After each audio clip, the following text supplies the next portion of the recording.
सर्वांना, आजच्या व्लॉगमध्ये तुमचं सर्वांचं स्वागत आहे।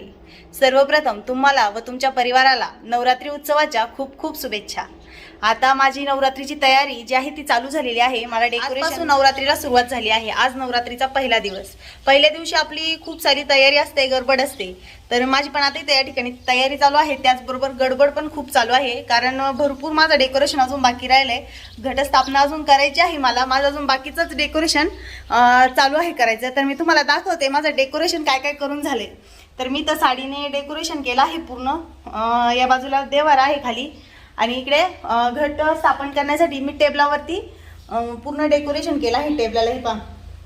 तर मी तुम्हाला बॅक कॅमेऱ्याने दाखवते मी काय काय डेकोरेशन केलंय। तसं अजून बरंच डेकोरेशन माझं बाकी आहे। पहा, मी जवळजवळ साडीचं पूर्ण माझं डेकोरेशन जे आहे ते वरचं करून झाले, लाइटिंग वगैरे लावली आहे,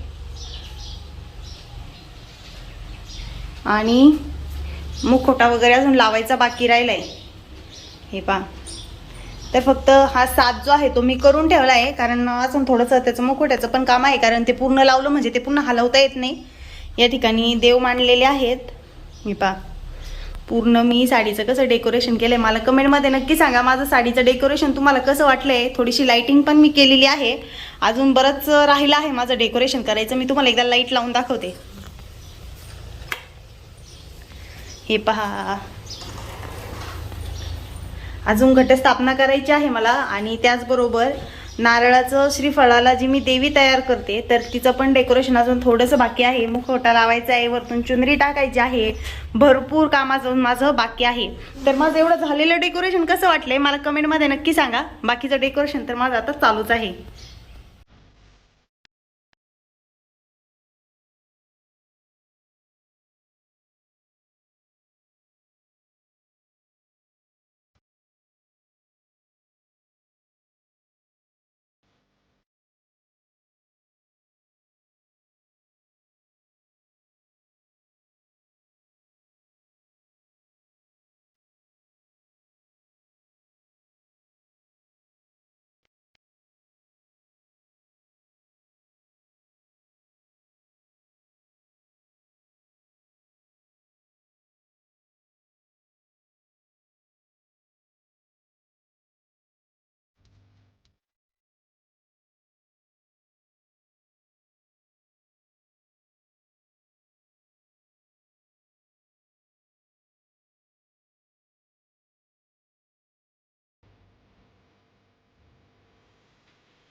अशा प्रकारे माझी घरातील घटस्थापना जी आहे ती झालेली आहे। हे पहा, तुमची घटस्थापना झाली की नाही मला कमेंटमध्ये नक्की सांगा, आणि तुम्ही काय काय डेकोरेशन केलं आहे तेही सांगा। तर चला मी तुम्हाला माझं संपूर्ण डेकोरेशन जे आहे ते दाखवते। हे पहा, हे आहे माझं डेकोरेशन सगळं। मी अशा पद्धतीने घटस्थापना केलेली आहे। हा जो घट आहे तो इथे मी स्थापन केलेला आहे। अजून हा घट स्थापन करायला मला जायचं आहे। या ठिकाणी 2 घट बघितल्यानंतर बहुतेक जणांना प्रश्न पडेल की मी 2 घट का बरं ठेवले। तर मी मागच्या व्हिडिओमध्ये पण सांगितलं होतं की आम्ही देवाजवळ एक घट बसवत असतो। या बाजूला आमचं देवघर आहे खाली, आणि इकडे मी वरती याच्यावरती घट बसवलेला आहे। हे पहा, आता हा घट जो आहे तो आम्ही म्हसोबा महाराजांच्या मंदिरामध्ये स्थापन करायला जाणार आहोत। तर माझं डेकोरेशन तुम्हाला कसं वाटलं मला कमेंटमध्ये नक्की सांगा। मी लाइटिंग पण जेवढी घरामध्ये होती तेवढं लावून डेकोरेशन केलेलं आहे। तर डेकोरेशन तुम्हाला कसं वाटलं मला कमेंटमध्ये नक्की सांगा। आणि त्याचबरोबर श्रीफळाची म्हणजे नारळाची मी देवी जी आहे ती स्थापन केलेली आहे, ती तुम्हाला कशी वाटली मला कमेंटमध्ये नक्की सांगा। मला तर फार आवडली, इतकं सुंदर दिसतंय, खूप छान दिसतंय सगळं, आणि एकदम प्रसन्न वातावरण हे झालेलं आहे। तर अशा पद्धतीने माझी घटस्थापना झालेली आहे. तुमची घटस्थापना झाली की नाही मला कमेंटमध्ये नक्की सांगा.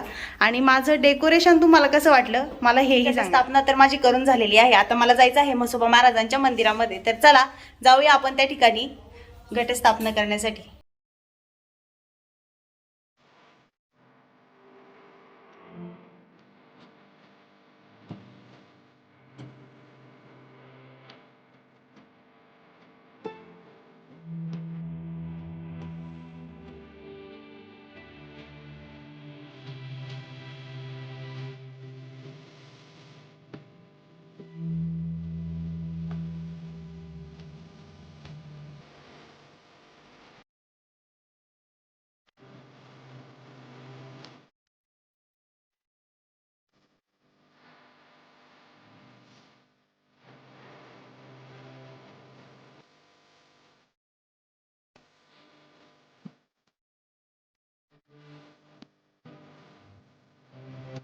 तर आत्ताच आम्ही म्हसोबा महाराजांच्या मंदिरातून घटस्थापना करून आलेलो आहोत. तर माझी दोन्ही ठिकाणची घटस्थापना तुम्हाला कशी वाटली, आवडली की नाही मला कमेंटमध्ये नक्की सांगा.